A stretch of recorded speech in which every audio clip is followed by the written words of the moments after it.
Born in Oman in 1976 to Scottish parents, Isla Fisher moved to Australia at the age of 6. Her acting career began in the Australian soap Home and Away, and her films include Wedding Crashers 2005, The Great Gatsby 2013 and Nocturnal Animals 2016. She lives in Los Angeles with her husband Sacha Baron Cohen and their 3 children. Marge and the Secret Tunnel, her latest children's book, is published by Piccadilly Press on 17 May 1. Installation Alejandro G. Neuritis Carnivore Arena at LACMA, Los Angeles. Carnivore Arena, this piece of art is so important right now. Photograph, LACMA. My husband and I just saw this virtual reality installation, and it's honestly the most incredible experience I think I've ever had. It's a first-hand immersion into the experience of immigrants crossing the US-Mexico border. You hear the sound of the helicopters overhead and you can choose where you go. There's a breeze in the room and you feel as if you're really experiencing it. Obviously, it's so emotional. It's 7 minutes long and I lasted 2, and I couldn't stop crying. This piece of art is so important right now, because I feel like people are finding it so hard to empathize with immigrants, too. Comedy Nathan For You Comedy Central. Nathan Fielder, hilariously deadpan.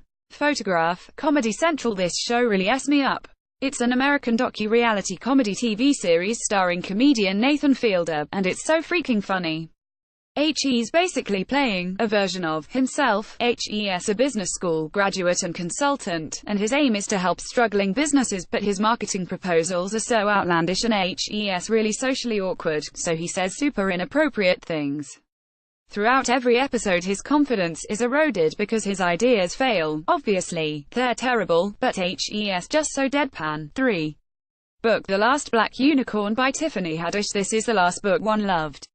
Tiffany Haddish is a stand-up comedian and actress, and the breakout star of Girls Trip. This is a collection of essays from her life. She grew up in one of the poorest neighborhoods of Los Angeles, and her goal in these essays is either getting a boyfriend, or breaking up with someone, or working in comedy. It feels like she doesn't try to be funny, but she's really hilarious. The minute I opened it, it felt as if she were in the room.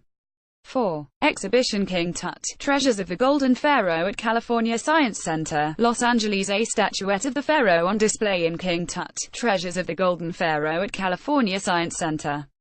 Photograph, Tara Zimba, Getty Images. I took the kids here and the whole family was blown away. It's about this mummy, an 18-year-old pharaoh and his quest for immortality. There's all the rare artifacts they found inside his tomb, amazing rings and opulent jewelry that they laid alongside his mummified body.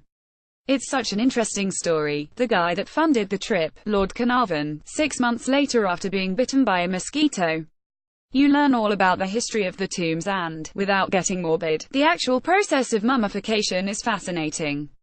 5. Experience sound baths. A crystal singing bowl and mallet. Sometimes there'll be more physical sensations, other times you can have an emotional journey. Photograph, Alamy stock photo. I know this sounds really LA, but they're amazing. It's like a meditative, acoustic sound comfort that washes away stress and brings you into a state of relaxation, activating your natural system of self-healing. You go into a dark room, take off your shoes, and you listen to these gongs and crystal singing bowls. Sometimes there'll be more physical sensations, other times you can have an emotional journey or feel like you're in a waking dream. I wouldn't necessarily have thought something like this out. I was taken by my friend Abby, but I left feeling, at the risk of sounding pretentious, realigned. 6. Music. Cardi B on stage at Coachella last month, vulnerable, brazen, very cool. Photograph, Kevin Winter, Getty Images. For Coachella I saw her play at Guy's Aries after Oscar party. I hadn't heard of her because, firstly, I'm not big into rap, and, secondly, you can't listen to rapper around children. But she performed and was so original, she just really committed. She was wearing a trench coat, and when she started on these biting raps it really pulled you in. SHE's got this new album out called Invasion of Privacy, where SHE's vulnerable, and brazen, and all of these things. Even though I'm honestly never going to be a huge fan of rap, I think SHE's worth checking out.